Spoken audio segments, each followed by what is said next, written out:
Le invito, hermanos, a abrir sus Biblias. Y vamos a volver al libro de los Salmos. Salmo 46. Por favor, acompáñenme a la lectura de la palabra. Allí en el Salmo 46. El título del mensaje esta mañana es: El Señor Todopoderoso está con nosotros. Aleluya. Dice así la palabra de Dios y la leemos en esta mañana en el nombre del Padre y del Hijo y del Espíritu Santo. No voy a leer el Salmo completo, solamente algunos versículos. Los primeros 3 versículos, desde el 1 dice: Dios es nuestro refugio y fortaleza. Refugio y fortaleza. Nuestro pronto auxilio en las tribulaciones. No un auxilio que puede llegar, no, nuestro pronto auxilio, algo que ya está. Nuestro pronto auxilio en las tribulaciones. Por tanto, no debemos perder de vista el versículo 1. Por tanto, el salmista dice,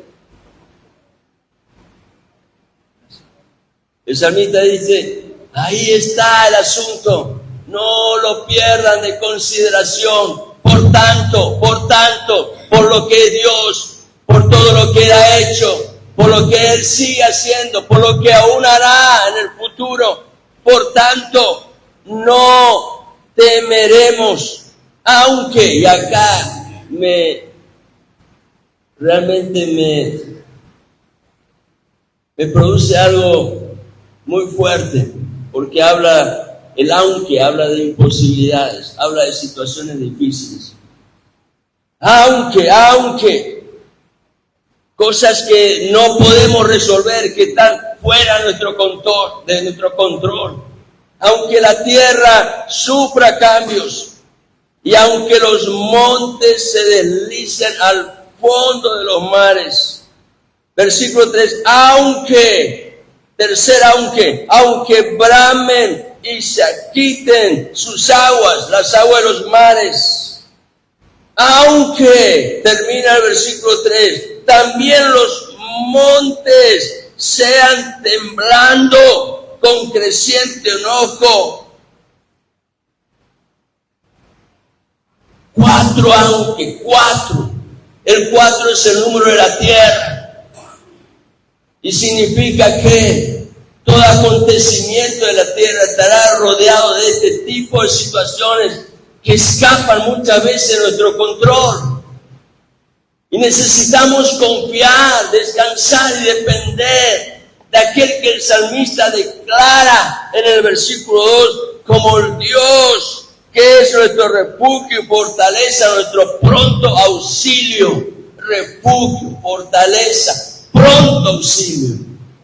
No importa los aunque, si lo tienes presente, como bien hoy lo destacaba nuestra hermana Roxana. Si tienes presente quién es Dios.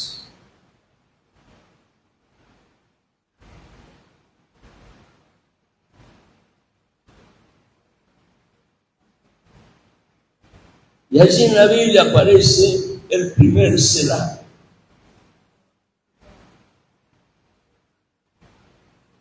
Que tiene un significado tan profundo que al leerlo ya me impacta. Pero vayamos al versículo 7. Y allí la palabra dice: el Señor de los ejércitos está con nosotros. Nuestro baluarte, nuestra defensa, es el Dios de Jacob, el Dios de Israel. Y el versículo 11, el Señor de los ejércitos, el mismo texto, es una repetición del versículo 6. El Señor de los ejércitos está con nosotros. Nuestro baluarte es el Dios de Jacob, el Dios de Israel. Y habrán notado que al costado aparece la misma palabrita hebrea, Selah. Es interesante que los aunque se repiten 4 veces y habla de las limitaciones humanas en la experiencia de esta vida. El 4 es símbolo de la vida en la tierra. 4 estaciones, 4 puntos cardinales. 4 es el número que representa la tierra. Mas sin embargo, el Selah aparece 3 veces. 3 veces. Porque es significativo la importancia que tiene esta palabra hebrea en cuanto a el Padre, al Hijo y al Espíritu Santo. Ese Selah tiene que estar enfocado en el Dios único, que es Dios trino, revelado en 3 personas, pero un solo Dios. Por eso la palabra Selah aparece 3 veces, el aunque 4. Nada en la Biblia ocurre por casualidad. Todo tiene un sentido cuando podemos entender lo que en el Espíritu Dios está queriendo revelar.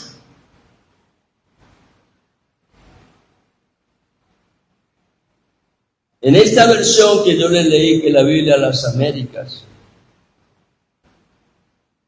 en el versículo 7 y 11, el nombre aplicado al Señor es el Señor de los ejércitos, que en el hebreo es Yahvé, Sebaot o Shabaot, el Señor de los ejércitos. El yo soy el que soy. Aleluya. En otra versión, que es Palabra de Dios para Todos, ese título dice así: el Señor Todopoderoso. El Señor que no depende del arco para lanzar la flecha, ni de la lanza para clavar a su enemigo, ni del carro del fuego para prevalecer. Pues hay allí un texto en el mismo Salmo que dice que Dios destruye todo eso, las armas que el hombre utiliza, porque Él es el Todopoderoso.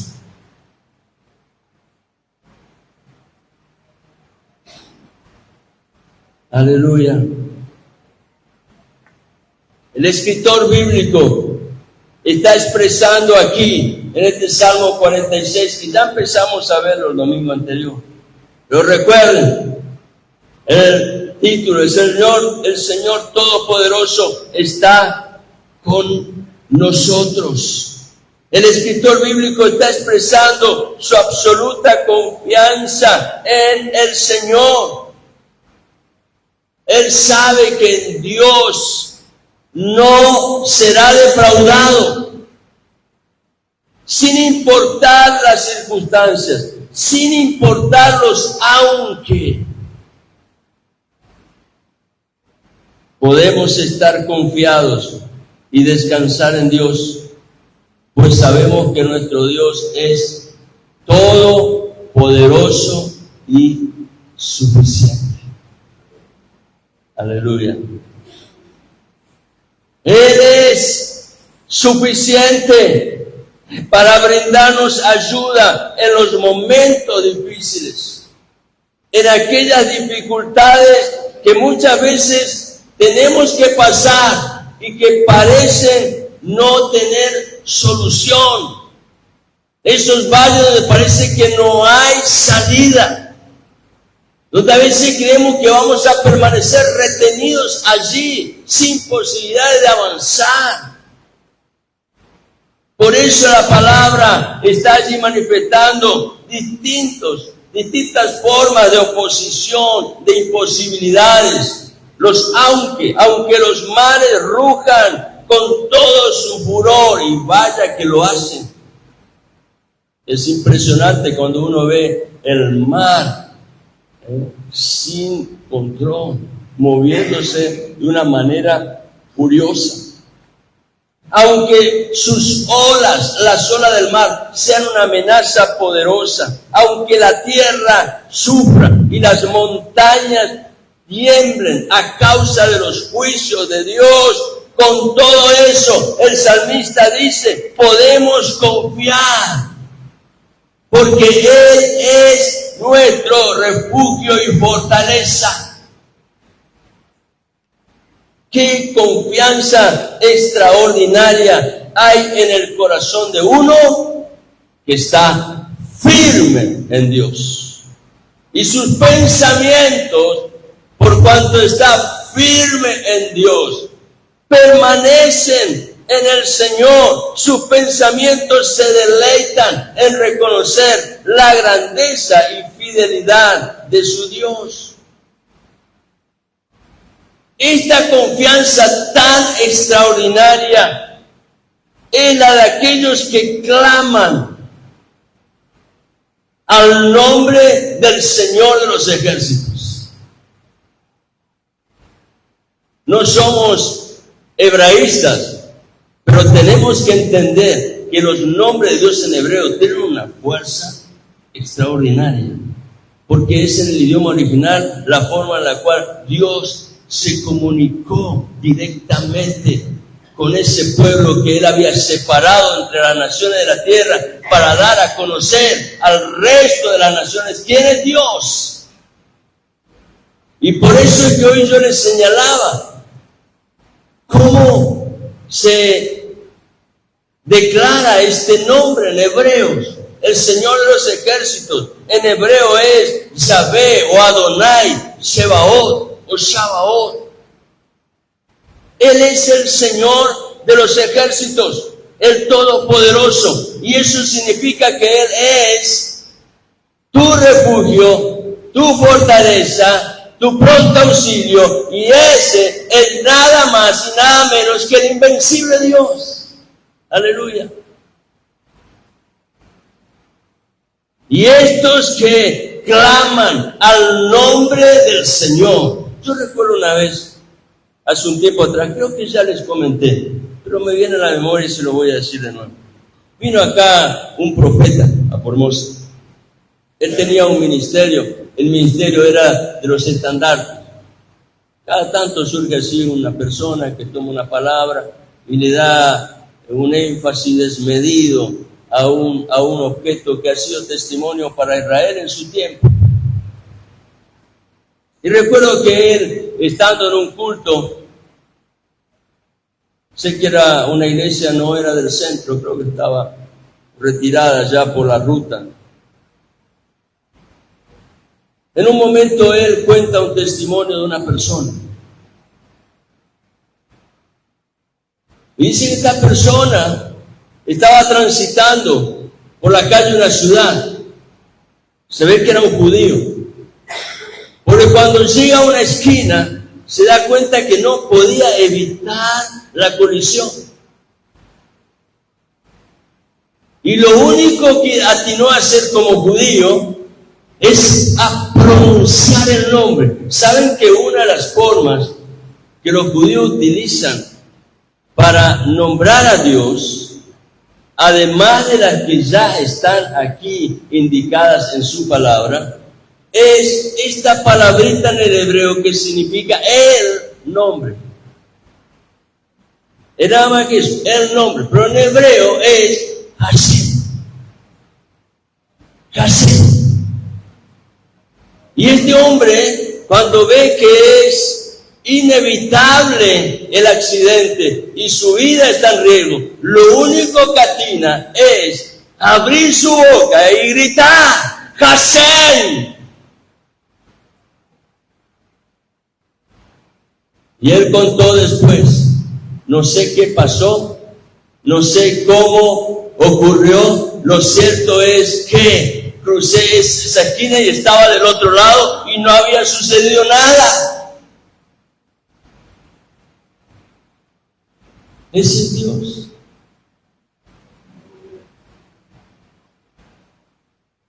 Yo recuerdo que vos, Rosana, tenés un testimonio de algo que te ocurrió una vez. Lo contaste allá cuando estábamos en la casa de las hermanas Ari, en la Pilar. Lo tengo bien presente. Dios no ha cambiado. El punto es cómo se alinea mi pensamiento, ese pensamiento que yo digo que es mi fe, con el testimonio de Dios en su palabra.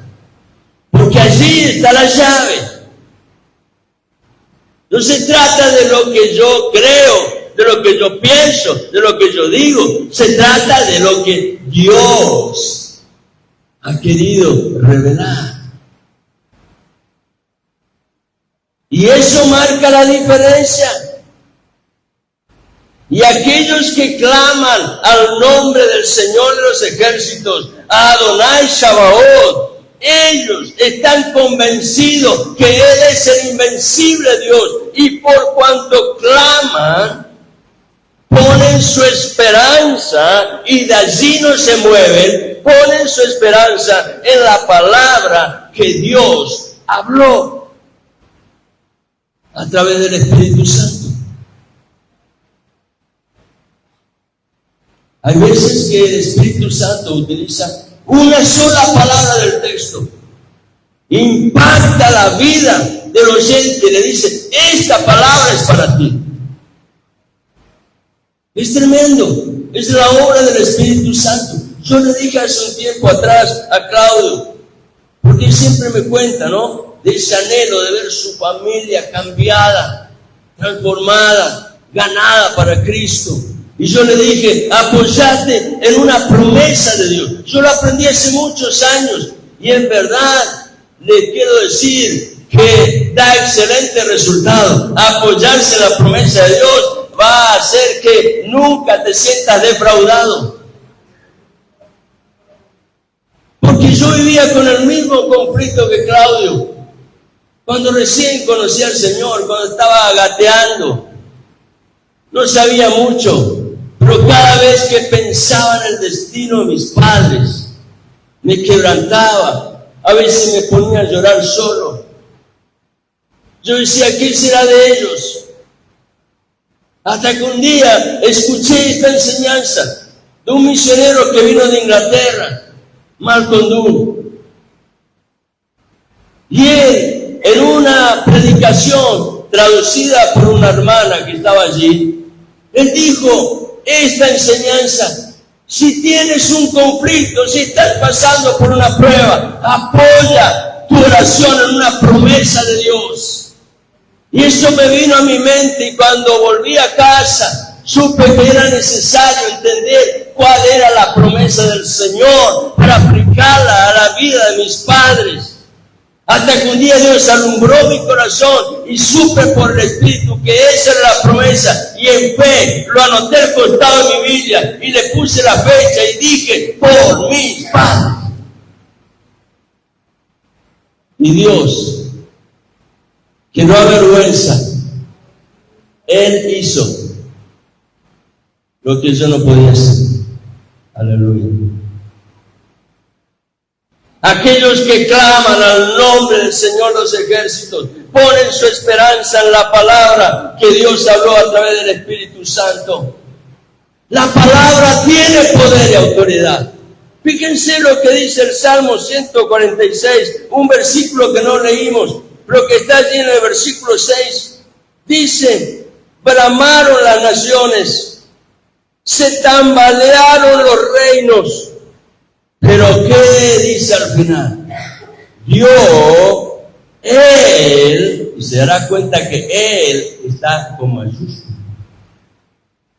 Él, el Todopoderoso, el que está en su trono, dio Él su voz.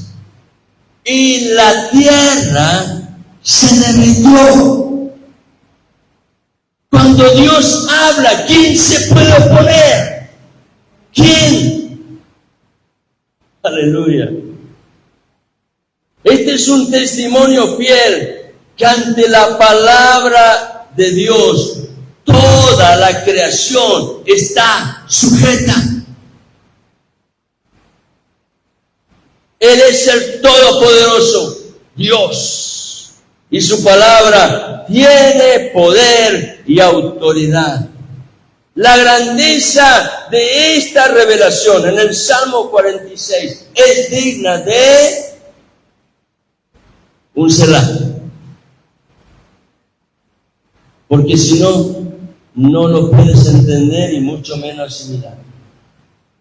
Si no haces una pausa, si sigues corriendo, discúlpame, pero te voy a dar una noticia negativa. No vas a entender lo que Dios está interesado en manifestar.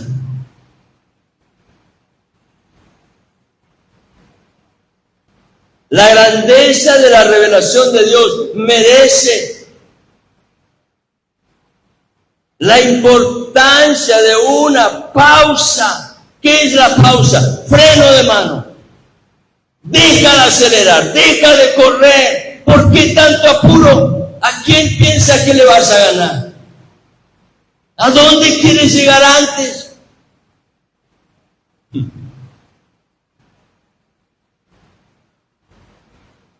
Me ha pasado muchas veces en un semáforo, cuando está el amarillo y quiero cruzar, y parece que el que quedó atrás lo dejé, y me doy cuenta que en el próximo semáforo lo tengo ahí atrás otra vez. ¿A quién le queremos ganar?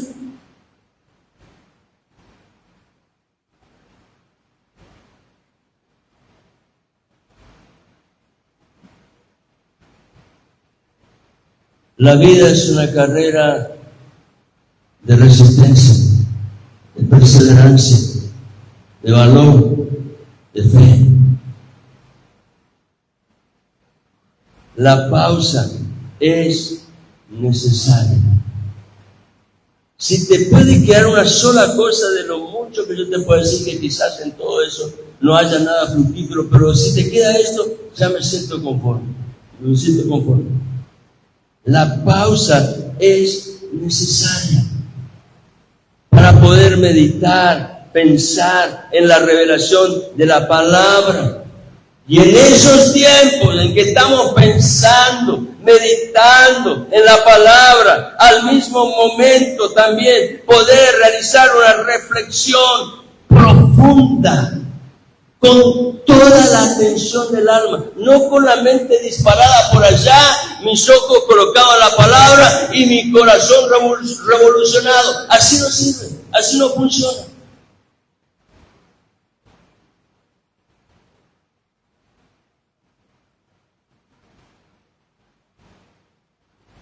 Es por eso que en este salmo aparece 3 veces la palabra Selah. Porque el Dios Trino, Dios Padre, Hijo y Espíritu Santo, los 3 están interesados en tener esa reunión con cada uno de nosotros. No la posterguemos.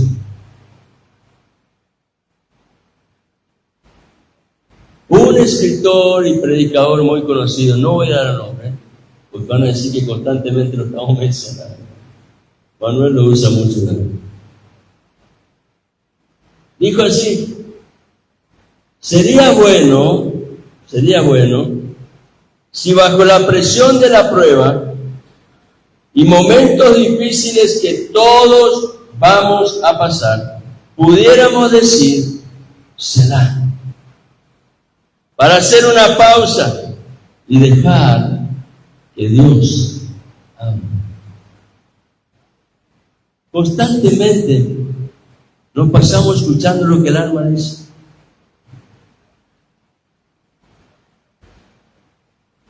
Y el alma, si no tiene la contención del espíritu, de tu espíritu, El único que puede contener a tu alma es tu espíritu. Pero para que tu espíritu pueda ejercer esa acción en tu alma, necesita estar conectado con el Espíritu de Dios, con la fuente de la vida. Porque Él sabe lo que es correcto.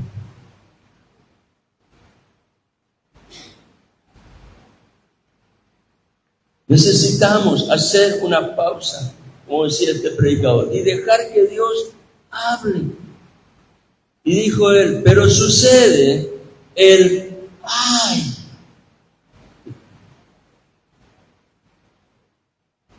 Muchas veces, por no hacer la pausa, viene el lamento, el ay. Con demasiada frecuencia ocurre. ¿Por qué? Porque hablamos apresuradamente, sacando conclusiones, sin escuchar lo que Dios quiere hablarnos. Pregunto, en tu vida personal, ¿estás escuchando a Dios? No te estoy preguntando si lees la palabra, te estoy preguntando si estás escuchando a Dios.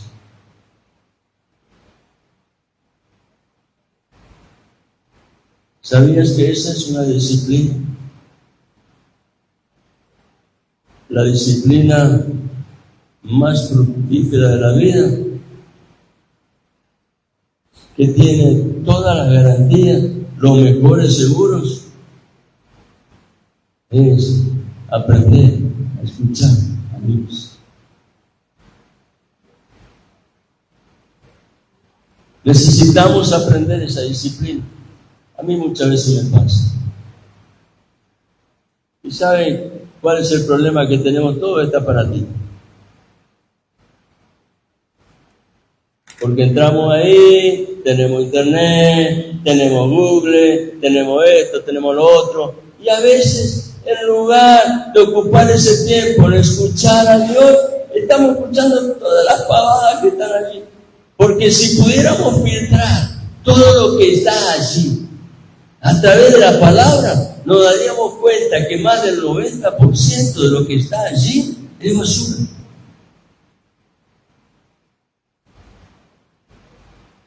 Necesitamos aprender esta disciplina, escuchar a Dios. Lo podemos hacer, definitivamente, lo podemos hacer. Es una disciplina que se aprende. Pero es necesario, para aprender esta disciplina, primero aprender a callar y esperar en silencio. Eso es importante, porque cuando callamos, ponemos un cierre y aprendemos a aquietar el alma en todas esas influencias y motivaciones que surgen de nuestros deseos personales, entonces es cuando estamos dando lugar a la oportunidad de escuchar a Dios. David aprendió esta disciplina y eso le dio muchísimos beneficios. Salmo 62, versículo 1 y 2. Ahí solamente Manuel le va a poner una versión, yo le voy a leer en otra versión, la Nueva Traducción Viviente, que está muy conectada con la Biblia textual. Y tiene pequeñas diferencias. ¿Por qué? Porque mayormente las versiones bíblicas han tomado como base un trabajo hecho por uno de los reformadores que se anticiparon a Lutero, Erasmo, un erudito, un filólogo, un estudioso de las letras. Erasmo de Rotterdam, y él, en base a todo ese conocimiento y los manuscritos que tenía disponibles de la palabra, elaboró algo muy valioso en el mundo de la Reforma. Fue un elemento realmente extraordinario para que entonces la Biblia pudiera llegar al conocimiento de la gente, siendo traducida en el idioma de cada uno de los pueblos. Eso hizo la Reforma. La Iglesia Católica nunca estuvo interesada en eso. ¿Por qué? qué? Porque no le interesaba que la gente conozca lo que Dios dice. A ellos les interesa que la gente sepa lo que el dogma de la iglesia dice. Pero lo que el dogma de la iglesia dice no está fundado en la palabra del Dios vivo. Y entonces este hombre, con muchos medios, con mucho trabajo, elaboró este documento, el Textus Receptus. Ahora resulta que luego en el tiempo aparecieron nuevos manuscritos más antiguos que los que había utilizado Erasmo. Le puedo compartir esto porque estoy involucrándome con la historia de la iglesia. En este sentido les pido oraciones porque mañana viajo a Resistencia para ir a dar clases allí. Les pido sus oraciones. Ayúdenme en esto. Y a causa de todo eso es que tengo fresco acá en la memoria y se los comparto. Cuando se descubrieron manuscritos más antiguos, se entendió de que había pasajes que había utilizado Erasmo, que en aquellos manuscritos más antiguos no estaban presentes. De pronto aparecían en el costado del rollo alguna añadidura y el que estaba traduciendo lo añadía a su versión.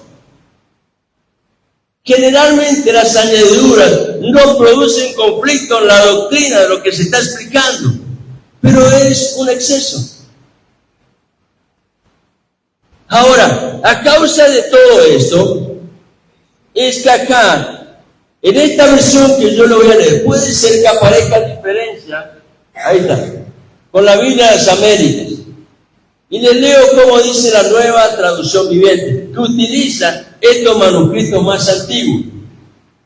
Y dice así: espero en silencio delante de Dios, porque de Él proviene mi victoria. Versículo 2. Solo Él, Dios, es mi roca y mi salvación, mi fortaleza, donde jamás seré sacudido. Aleluya. Aunque la tierra tiemble, aunque los montes se deslicen al fondo de la mar. Es tremendo, porque esa figura es una imagen de algo que en la naturaleza ha ocurrido y puede volver a ocurrir: los tsunamis. Movimiento de las placas de la tierra interna, que hace que todo se sacuda. Y cuando eso sucede allí, con el epicentro en el mar, las olas del mar rugen y se desbordan. Y se producen las catástrofes como las que ocurrió hace muchos años atrás, creo que aproximadamente 20 años atrás, creo que allí en la región de Tailandia, por ese lugar. Tremendo, tsunamis. Pero con todo eso, Dios no ha perdido su poder y su autoridad. Él sigue estando en control. Lo que pasa es que muchas veces no entendemos por qué Dios lo permite. Pero todo lo que sucede tiene un propósito. Y les quiero aclarar esto para que entendamos que es necesario no ir tan alocadamente con nuestros pensamientos, imaginando cosas sin dejar que Dios nos haga. Un tiempo después de lo que pasó en esa región, donde hubo ese tsunami que provocó tanta muerte, salió a la luz de que ese lugar es una de las cunas de los pedófilos. Aquello fue un juicio de Dios. Ahora, nunca el juicio de Dios es sin misericordia. Porque hubo testimonio en esa misma mañana, cuando empezaba a moverse las aguas del mar, una señal que anticipaba que una catástrofe iba a suceder. Según cuentan, si mal no recuerdo, decían que cuando en la superficie del mar empiezan a formarse globitos, es porque hay una señal de catástrofe. Y alguien que en la escuela aprendió eso, dice que empezó a recorrer la playa avisando a todos: por favor, retírense, porque algo está por suceder. Los animales huían. Nunca los juicios de Dios serán sin misericordia. Pero todo lo que sucede, sucede sin que Dios haya perdido el control. Y lo que sucede en tu vida, Dios quiere que sepas que Él no perdió el control. No sé cuál es el tamaño de tu crisis, de tu situación, de tu necesidad. Dios quiere que sepas que Él no perdió el control. Aleluya. La intención del salmista es que en medio de los tiempos difíciles que podemos pasar, sepamos que es bueno considerar la necesidad de hacer una pausa espiritual. El Selah de Dios, disciplina que debemos aprender a practicar, porque en el Selah de Dios recibimos fortaleza en la fe y paz en el alma para seguir adelante con valor y sin temor. ¿Qué importan los enemigos? Como decía Pablo en el libro romano, en el capítulo 8, si Dios es por nosotros, ¿quién contra nosotros?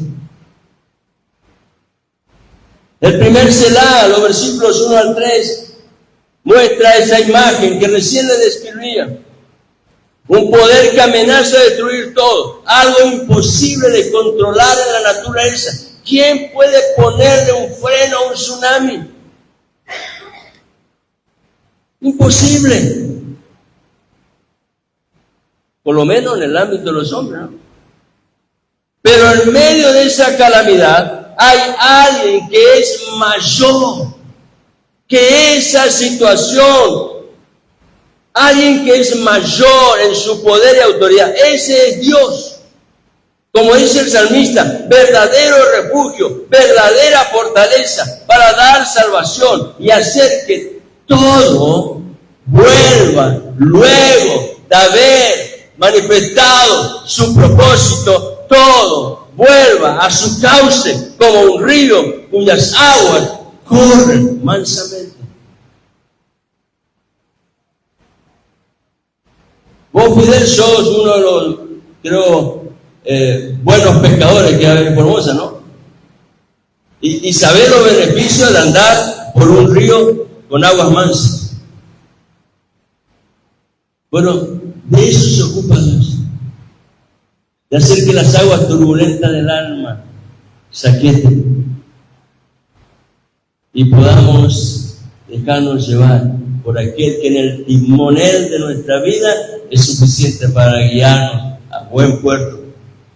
Aleluya. Siempre la ayuda de Dios es más grande que el poder de cualquier adversidad que tenga que enfrentar. No importa el tamaño, no importa la situación. No es Dios y algo o alguien más. Esto lo dije el domingo pasado. No es Dios y algo o alguien más. Porque a veces decimos Dios, pero después buscamos ayudita de aquel que está cerca, ¿no? No se trata de eso. La fe, en este caso, se apoya exclusivamente en aquel que es nuestra ayuda, nuestro refugio, nuestra fortaleza. Y ese es Dios mismo. Aleluya. No es Dios y alguien más. Es Dios mismo. Y cuando te apoyas en Dios, verás que Dios utiliza los recursos que están alrededor para asistirnos. Pero no busque los recursos que están alrededor. Busca a Dios. Dios se va a encargar del resto.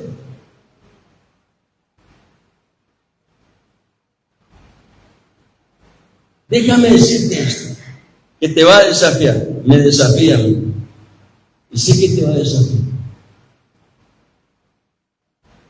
Si en la fe que está presente en tu corazón, en mi corazón, Dios es quien Él dice ser, lo digo de nuevo. Si en la fe que está presente en tu corazón y en mi corazón, Dios es quien Él dice ser, Esto es, si tu fe y mi fe es el resultado de aquella disciplina que yo la ocupo en la diaria meditación y compromiso personal con la palabra, yendo a la presencia de Dios en oración, quebrantándome delante de Él a fin de poder escuchar su voz. Si ese es mi Dios, entonces la palabra a través del salmista nos está diciendo que no hay razón para temer. No hay razón. Amén. Amén. El segundo Selah, el versículo 7, dice: el nombre del Señor está presente en medio de su pueblo. La primera palabra de nuestra boca dice el nombre del Señor. Algunos lo utilizan de una manera vana. Por ejemplo, Dios mío, después siguen haciendo su vida. Por ejemplo, Dios le bendiga y después ellos toman su propio rumbo. El nombre del Señor está presente en medio de su pueblo. Y revela, su nombre revela quién es Dios. Dios es el Señor de los ejércitos, el fuerte, el todopoderoso. Ese Dios es el que está en nosotros y por nosotros. Y Él es baluarte, un refugio alto que nunca podrá ser amenazado por ningún enemigo.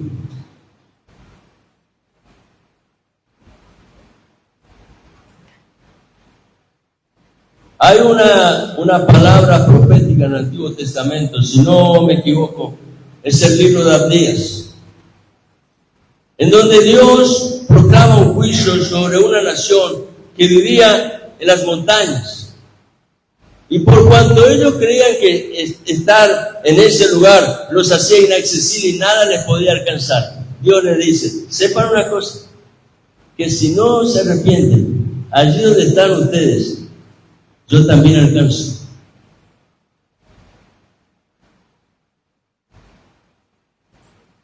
Ese Dios es el Todopoderoso que gobierna en su creación.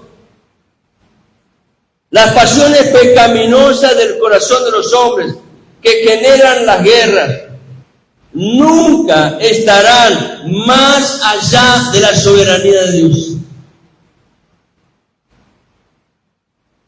Y el fin de las guerras siempre traerá como resultado la paz que Dios crea.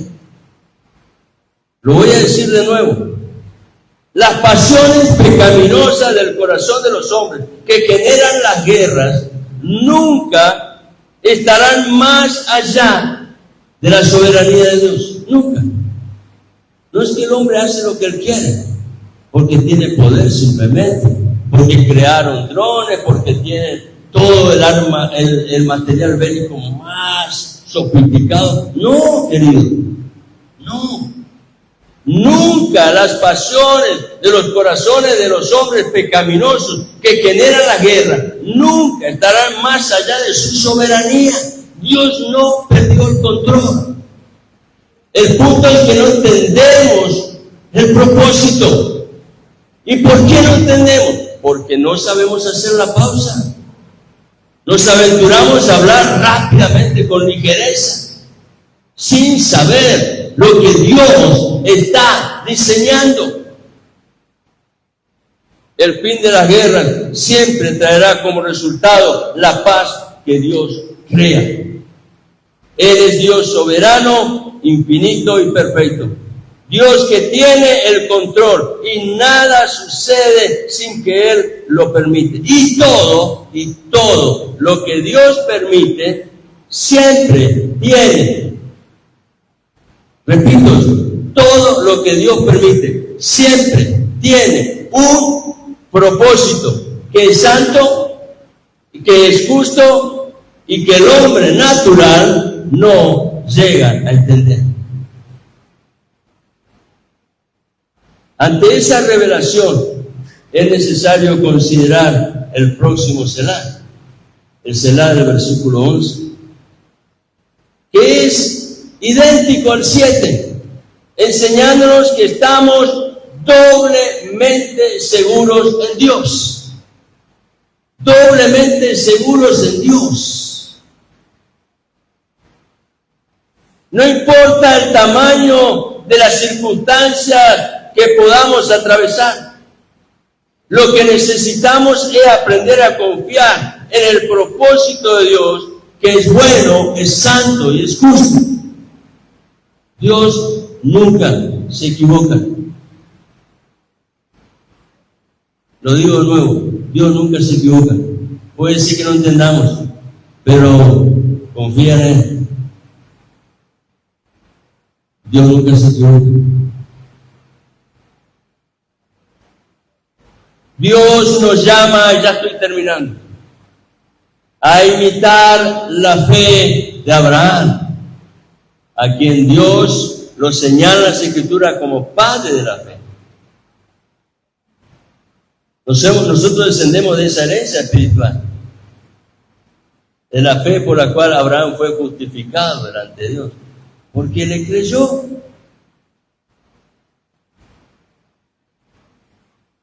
Pero hay otro varón en la Biblia que también tiene testimonio de fe y tuvo una experiencia extraordinaria.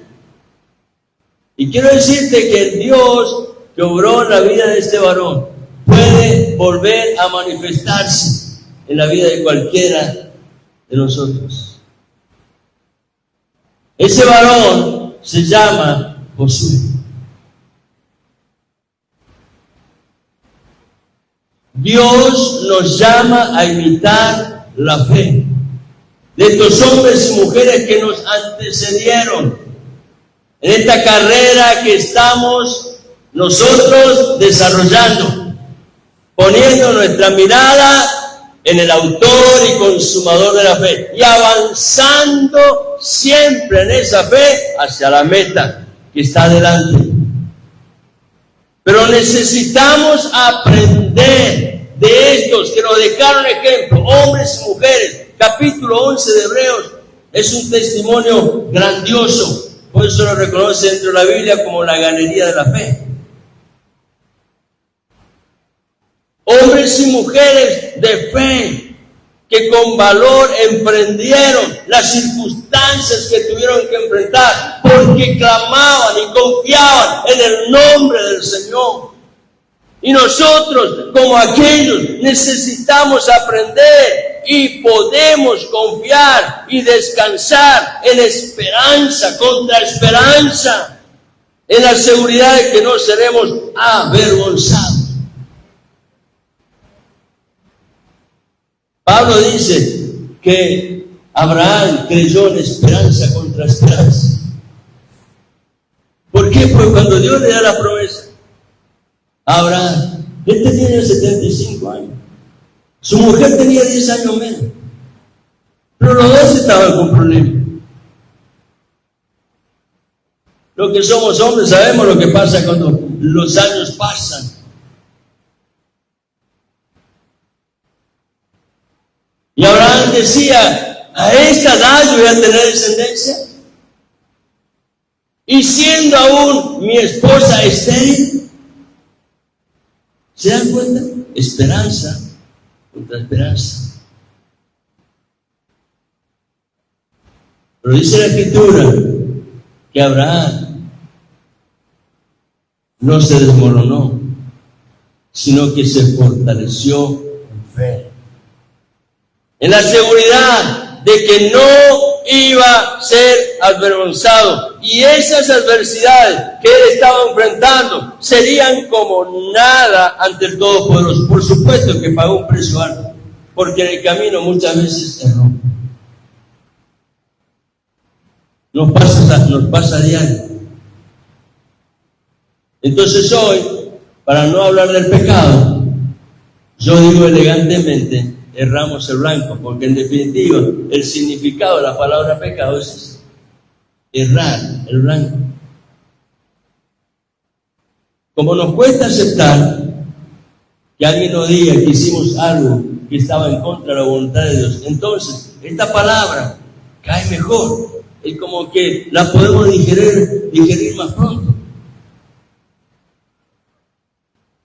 Pero la realidad es esa, que nuestras pasiones muchas veces nos llevan por caminos equivocados. Y quiero decirte que eso no depende de la edad. Lo puede experimentar el adolescente que está en crecimiento, lo puede experimentar el niño ante la orden de su madre, lo puede experimentar el joven, lo puede experimentar el adulto, lo podemos experimentar los mayores, por no decir ya entrando a la tercera edad. Las batallas las seguimos peleando. Y como decía aquel hermoso siervo de Dios llamado Carlos Anacondia, un día le preguntaron, ¿cuál es su conflicto día a día? Humillante delante de él.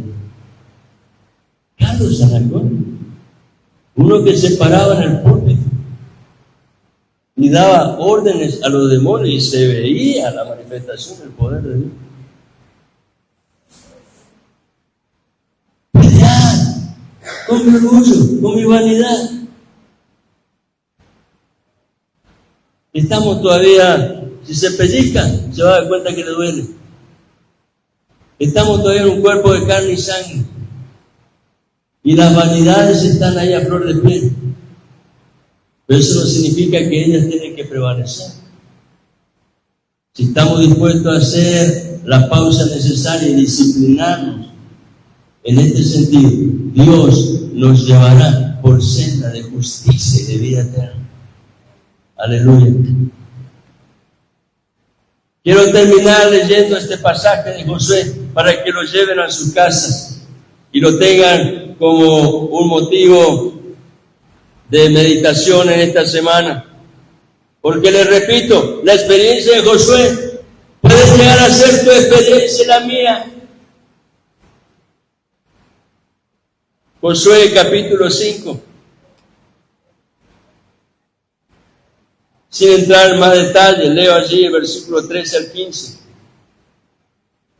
Y sucedió que cuando Josué estaba cerca de Jericó, ya Israel había entrado a la tierra de Canaán, ya habían pasado el río Jordán. Fue la mano poderosa de Dios, los introdujo en la tierra. Están en la tierra, ponen su cabecera de campamento en un lugar conocido como Gilgal.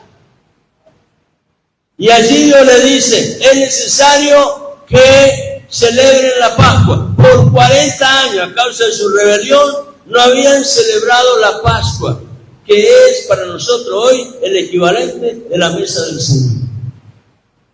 Ahora le dice Dios, ojo, no celebren la Pascua sin practicar la circuncisión, que es el testimonio público de un corazón de fe que ha dispuesto a vivir bajo el manto de Dios.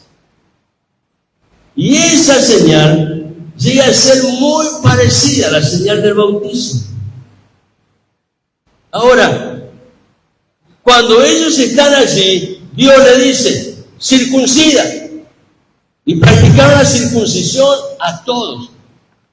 Al niño se le practicaba a partir de los 8 días, pero en ese caso había gente que había nacido en el desierto, que durante 40 años nunca experimentaron eso, y ahora con esa edad tenían que ser circuncidados. Y no se imaginan el dolor que significaba. Y aun cuando sabía que tenían enemigos que los rodeaban, ellos entendieron que no tenían opciones. Lo único que les quedaba era obedecer a Dios, aunque estuvieran allí por 2 y 3 días lamentándose. Pero no tuvieron temor, porque mejor es obedecer a Dios.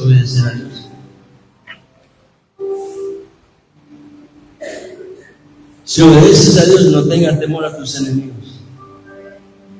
Él se va a encargar de ellos. Él se va a encargar. Y estando en esta experiencia, Josué, el líder que asumió ese lugar porque ya Moisés había muerto, se para y mira la tierra y ve allí adelante su conquista. Pero Josué está observando murallas altas, bien robustas. Y Josué dice, ¿cómo podemos conquistar ese lugar? Y entonces Dios se presenta.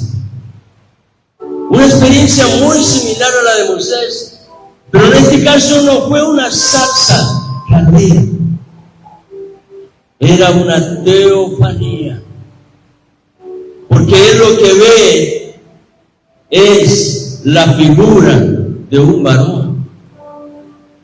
Pero ese varón no era un varón cualquiera, era un varón que estaba equipado para la guerra. Y estaba tan determinado y tan dispuesto para realizar la acción que ya tenía su espada desenvainada.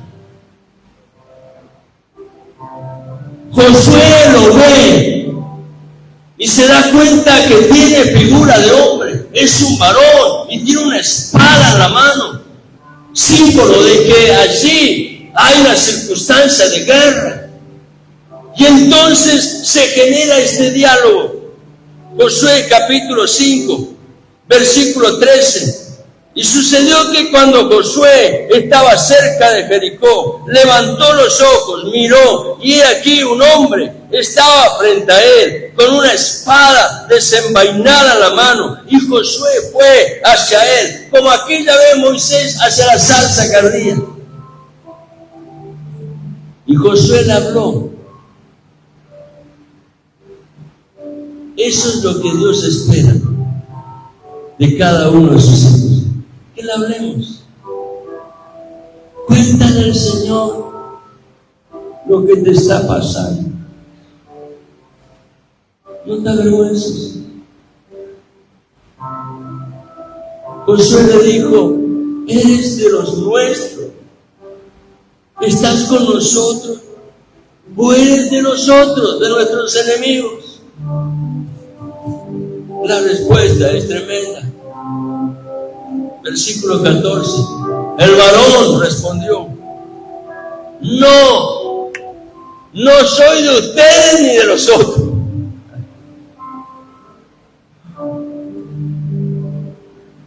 Pero estoy aquí para que ustedes decidan de qué lado van a estar. No, le dice, más bien yo vengo ahora como capitán del ejército del Señor, como el comandante, como el Señor de los ejércitos. Aleluya. Y cuando Josué escucha estas palabras, dice la escritura, se postró, se echó en tierra, se humilló, bajó todas sus defensas, se expuso a Dios y entonces le dijo, ¿qué dice mi Señor a su siervo? No es lo que tú crees, no es lo que tú piensas, no es lo que tú dices, es lo que Dios quiere hacer en tu vida. Por eso esta expresión de Josué es el testimonio de un corazón que está allí rendido. Señor, haz lo que tú quieras. Señor, ¿qué dices a tu siervo? Entonces, otra vez habló el varón. Versículo 15. El capitán del ejército del Señor dijo a Josué, quítate la sandalia de tus pies, porque el lugar donde estás es santo.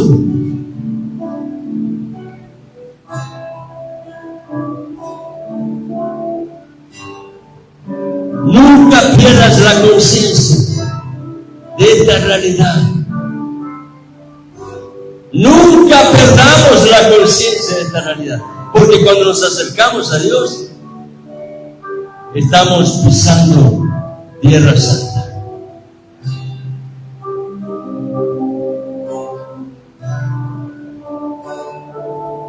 Aleluya.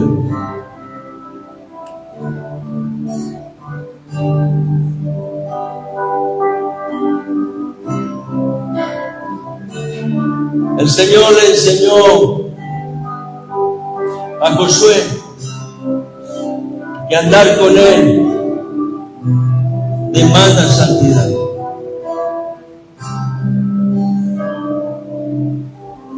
Y Josué respondió obedeciendo.